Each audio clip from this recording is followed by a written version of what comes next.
बिस्मिल्लाहिर्रहमानिर्रहीम अस्सलामुअलैकुम। Dear aspirants, smartstudy.pk के यूट्यूब चैनल पर आप सब लोगों का खुश आमदीद।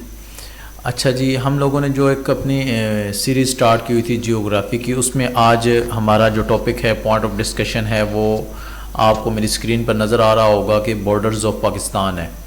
वैसे तो देखने में ये एक सिंपल सा टॉपिक लगता है कि पाकिस्तान के जो बॉर्डर्स हैं वो साथ वाली जो हमसाया ममालिक हैं उनके साथ जैसे लगते हैं जो क्वेश्चंस आते हैं, लेकिन यहाँ से कुछ कॉम्प्लिकेटेड क्वेश्चंस भी आ जाते हैं। जैसे कि इंडिया के बारे में आता है कि इंडिया के साथ पाकिस्तान के कितने बॉर्डर्स लगते हैं, तो हमें तो यही पता होता है कि एक ही बॉर्डर लगता है जी, और सबसे ज़्यादा लंबा बॉर्डर हमारा इंडिया के साथ है, भारत के साथ है। लेकिन ऐसा नहीं है। इंडिया के साथ हमारे 4 बॉर्डर्स लगते हैं। इंटरनेशनल बॉर्डर एक है, जो तीसरे बाकी 3 बॉर्डर्स हैं उनको इंटरनेशनल बॉर्डर्स तस्लीम नहीं किया जाता, इंटरनेशनल बाउंड्री तस्लीम नहीं किया जाता, जिस वजह से अफ़गानिस्तान का बॉर्डर जो है वो हमारा लार्जेस्ट बॉर्डर कहलाता है, जिसकी लेंथ सबसे ज़्यादा है। तो अक्सर क्वेश्चन ये आ जाता है कि सबसे लंबा बॉर्डर जो है लेंथी वो किस कंट्री के साथ है पाकिस्तान की, तो वो हम लोग इंडिया लगा देते हैं, जो कि हमारा ऑप्शन गलत हो जाता है। तो आज इंशाल्लाह मैं कॉन्सेप्ट्स के साथ मैप के ऊपर आप लोगों को ये सारी चीज़ें समझाने की कोशिश करूँगा, ताकि आप लोग कभी भी ये चीज़ें करें, नेक्स्ट कभी भी पेपर में आ जाएँ तो आपको ये भूलें नहीं। और मैप के ऊपर करने का फ़ायदा ये होता है कि वो आपकी पिक्टोग्राफिक मेमोरी का हिस्सा बन जाती हैं चीज़ें, जो कि एक लॉन्ग लास्टिंग प्रोसेस होता है। तो चलिए जी, हम लोग चलते हैं अपने लेक्चर की तरफ। जी, ये आपको मेरी स्क्रीन पर नज़र आ रहा होगा पाकिस्तान का मैप और इसके हमसाया जो ममालिक हैं उनका मैप भी। अच्छा जी, फ़र्स्ट ऑफ़ ऑल तो मैं आपको जो चीज़ समझाना चाह रहा हूँ, हम लोग इंडिया से ही स्टार्ट करते हैं। इंडिया से स्टार्ट करते हैं हम लोग, और हम लोग देख लेते हैं कि हमारे इंडिया के बारे में कौन कौन से क्वेश्चंस पूछे जाते हैं और कौन कौन से बॉर्डर्स मौजूद हैं। सबसे पहले तो हमारा जो इंडिया के साथ बॉर्डर है, पाकिस्तानी कश्मीर और इंडियन कश्मीर के दरमियान जो बॉर्डर है, ये जो एरिया, ये जो ग्रीन वाला आपको नज़र आ रहा है मेरी स्क्रीन पर, ये वाला एरिया ये पाकिस्तानी कश्मीर है, और ये वाला जो एरिया है ये इंडियन ऑक्यूपाइड कश्मीर है, इंडियन इलीगली ऑक्यूपाइड कश्मीर जो है ये वो वाला एरिया है। ठीक हो गया। इसके दरमियान ये वाला जो बॉर्डर्स आपको नज़र आ रहा है, ये जो डॉट डॉट नज़र आ रहे हैं, ये वाली लाइन जो आपको नज़र आ रही है जी, ये 861 किलोमीटर का बॉर्डर है, और इसे हम लोग कहते हैं LOC या line of control. Line of control, पहले तो इसका नाम था सीज़ फायर। 1948 में इसका नाम सीज़ फायर पड़ गया था। UNO ने जब पाकिस्तान और इंडिया के दरमियान मीडिएशन करवाई, इंडिया इस मसले को लेकर, क्योंकि 1 जनवरी 1948 को UN में चला गया था, तो UN ने सीज़ फायर करवाया, तो इसे सीज़ फायर लाइन कह दिया गया था।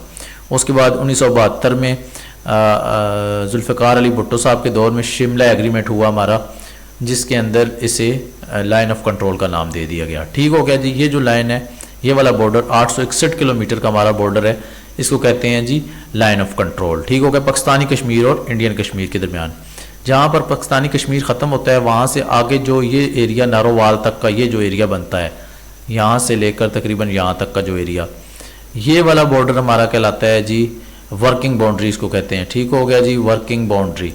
ये वर्किंग बाउंड्री कहलाती है, और इसका एरिया तकरीबन 202 किलोमीटर है। 200 किलोमीटर राउंड ऑफ में आप लोग याद कर लें। ये 2 बॉर्डर हमारे हो गए। ठीक हो गया जी, समझ आ गई। ये दोनों बॉर्डर्स हमारे इंटरनेशनल बॉर्डर्स नहीं है, क्योंकि ये वाली लाइन जो है, इसकी दोनों तरफ वाली कंट्रीज़ इसको बॉर्डर्स तस्लीम नहीं करती। अभी मेरा रिसेंटली एक एक्साइज इंस्पेक्टर का इंटरव्यू हुआ है, उसमें भी उन्होंने मुझसे ये वाले क्वेश्चंस पूछे हैं कि वर्किंग बाउंड्री और LOC के दरमियान क्या डिफरेंस है, और ड्यूरेंट लाइन क्या है, और ड्यूरेंट एग्रीमेंट क्या चीज़ थी। तो ये उन्होंने जो है ना वो सारी चीज़ें मुझसे पूछी थी। तो इसीलिए मैं आपको ये कंसेप्चुअल समझा रहा हूँ कि आपने ये जवाब देना है कि इंडियन कश्मीर और पाकिस्तानी कश्मीर के दरमियान जो लाइन है उसको LOC कहते हैं, क्योंकि दोनों कंट्रीज़ इसको इंटरनेशनल बॉर्डर तस्लीम नहीं करती, सीज़ फायर लाइन ही तस्लीम करती हैं। जबकि यहाँ पर इंडिया तो तस्लीम करता है इसको इंटरनेशनल बॉर्डर, जो आज़ाद कश्मीर से लेकर नारोवाल तक का ये जो एरिया है पाकिस्तान का, लेकिन पाकिस्तान इस साइड को कश्मीर का जो एरिया है, यहाँ पर तो कश्मीर ही मौजूद है, इंडियन कश्मीर, तो इसको पाकिस्तान तस्लीम नहीं करता। इस वजह से इस बॉर्डर का नाम वर्किंग बाउंड्री है, इसको पाकिस्तान तस्लीम नहीं करता, हालांकि इंडिया तस्लीम करता है, तो इसका नाम चेंज होकर वर्किंग बाउंड्री रख दिया गया। उससे आगे ये जो हमारा एक इंटरनेशनल बॉर्डर है, यहाँ से लेकर इस जगह तक, इसको हम लोग कह देते हैं जी ड्यूरेंट लाइन। ये वाला जो है इंटरनेशनल बॉर्डर है हमारा इंडिया के साथ, एक ही इंटरनेशनल बॉर्डर है जिसको कहते हैं जी ड्यूरेंट लाइन, हमारा ये वाला बॉर्डर कहलाता है। और इसकी तकरीबन ड्यूरेंट लाइन, में बार बार ड्यूरेंट लाइन का जिक्र कर रहा था, रेड क्लिफ लाइन इसको कहते हैं। रेड क्लिफ अवार्ड दिया गया था, रेड क्लिफ अवार्ड। मैंने जितनी भी इससे पहले ड्यूरेंट लाइन जहाँ जहाँ लफ्ज़ यूज़ किया है वो आपने, ड्यूरेंट लाइन तो हमारा ये वाला बॉर्डर है पाकिस्तान का अफगानिस्तान के साथ, आपने इसको रेड क्लिफ लाइन कहना है। ठीक हो गया, स्लिप ऑफ टंग हुई है मेरी, आई एम सॉरी। तो ये रेड क्लिफ लाइन है और रेड क्लिफ अवार्ड जो दिया गया था उसके अकॉर्डिंगली ये वाला बॉर्डर है पाकिस्तान का इंडिया के साथ। तो इसकी लेंथ तकरीबन 2100 किलोमीटर है और ये पाकिस्तान का इंडिया के साथ जो इंटरनेशनल बॉर्डर, यही बॉर्डर है। ठीक हो गया। उसके बाद हमारा ये जो एरिया है सिंध का एरिया बनता है, ये वाला यहाँ से लेकर नीचे, ये वाला बॉर्डर जो है हमारा रेड क्लिफ लाइन है, ये नीचे तक आती है, यहाँ इस जगह तक। ठीक हो गया। यहाँ से लेकर यहाँ तक का ये जो बॉर्डर कहलाता है हमारा इंडियन गुजरात बनता है, ये वाला एरिया पाकिस्तानी सिंध का ये जो एरिया बनता है, ये 24th पैरेलल लाइन कहलाती है। आप लोगों ने काफ़ी दफ़ा सुना होगा कि 24th parallel line, 36th parallel line, जैसे कि नॉर्थ कोरिया और साउथ कोरिया के दरमियान आती है 36 पैरेलल लाइन, और 49 पैरेलल लाइन जो है वो इंटरनेशनल बॉर्डर है कनाडा और अमेरिका के दरमियान। इसी तरह 17 पैरेलल लाइन जो है वो नॉर्थ वियतनाम और साउथ वियतनाम के दरमियान बॉर्डर है। तो इसी तरह पाकिस्तान और इंडिया के दरमियान ये जो 24th पैरेलल लाइन है, ये वाला बॉर्डर हमारा कहलाता है। ठीक हो गया जी। आपको ये तकरीबन 60 to 65 किलोमीटर का एरिया बनता है, ये वाला बॉर्डर जो है। यहाँ तक के चारों बॉर्डर्स के आप लोगों के कॉन्सेप्ट्स उम्मीद करता हूँ कि क्लियर हो गए होंगे। एक मिस्टेक मैंने की थी जो मैंने उसके लिए सॉरी कर लिया आप लोगों से। ये रेड क्लिफ लाइन है, ना कि ड्यूरेंट लाइन। ठीक हो गया जी। ये हमारी इंडिया के साथ जो ईस्टर्न बॉर्डर है हमारा, ये हमने कवर कर लिया। उसके बाद हमारा ये कोस्टल एरिया बनता है कुछ।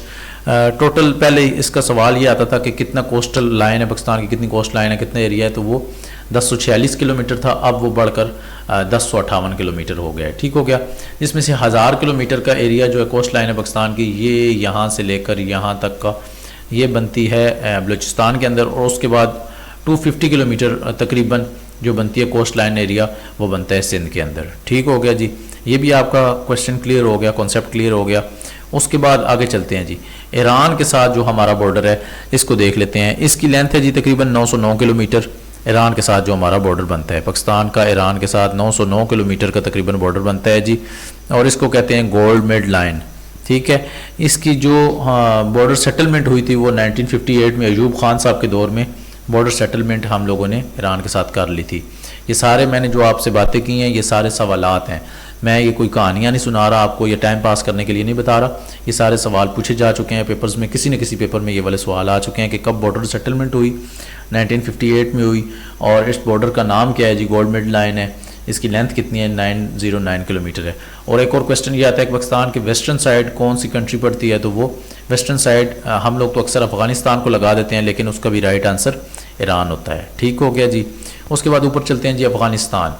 यहाँ पर यहाँ से लेकर जी यहाँ तक हमारा जो वेस्टर्न बॉर्डर है, सबसे ज़्यादा लंबा बॉर्डर 2611 किलोमीटर इसकी लेंथ है, 2611 किलोमीटर, 2611 किलोमीटर की लेंथ।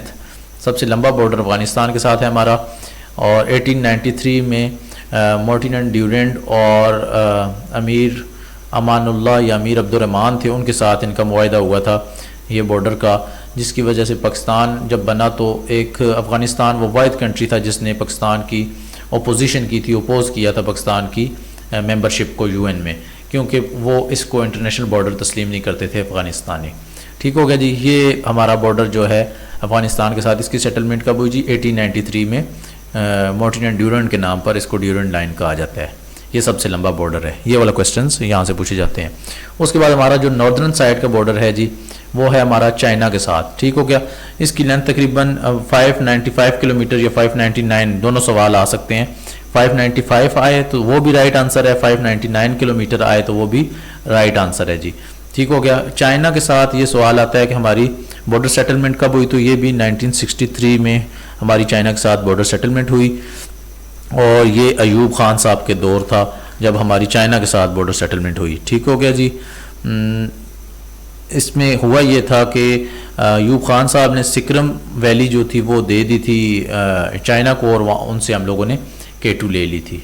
ठीक हो गया जी। ये सारे सवालात पूछे जा चुके हैं जो मैंने आपसे डिस्कस किए हैं कि चाइना के साथ बॉर्डर सेटलमेंट कब हुई और किसके दौर में हुई। अयूब खान साहब के दौर में हुई। ईरान के साथ भी अयूब खान साहब के दौर में हुई। बॉर्डर्स की लेंथ कितनी कितनी है। उसके बाद पाकिस्तान और इंडिया के जो चारों बॉर्डर्स हैं उनके बारे में आपको डिफरेंस पता होना चाहिए, क्योंकि working boundary cease fire line और रेड क्लिफ लाइन में फ़र्क क्या है, 24th पैरेलल लाइन में फ़र्क क्या है। उसके बाद आपको मैंने नीचे साउदर्न साइड जो हमारा अरेबियन सी है उसके साथ जो हमारा कोस्ट लाइन लगती है, कोस्टल एरिया के बारे में भी तमाम सवालात क्लियर करने की कोशिश की है। मैं उम्मीद करता हूँ कि आपको ये सारी चीज़ें समझ आ गई होंगी। अगर फिर भी कोई क्यूरी है आपकी तो उसके लिए कमेंट बॉक्स मौजूद है। अगर कोई गलती हो गई है मेरी तो उसके लिए भी आप मेरी रहनुमाई फरमा सकते हैं, कमेंट बॉक्स मौजूद है। आज के लिए इतना ही। मज़ीद ऐसी अपडेट के लिए और ऐसी इंफॉर्मेटिव वीडियोस के लिए देखते रहिए smartstudy.pk और अल्लाह हाफिज़।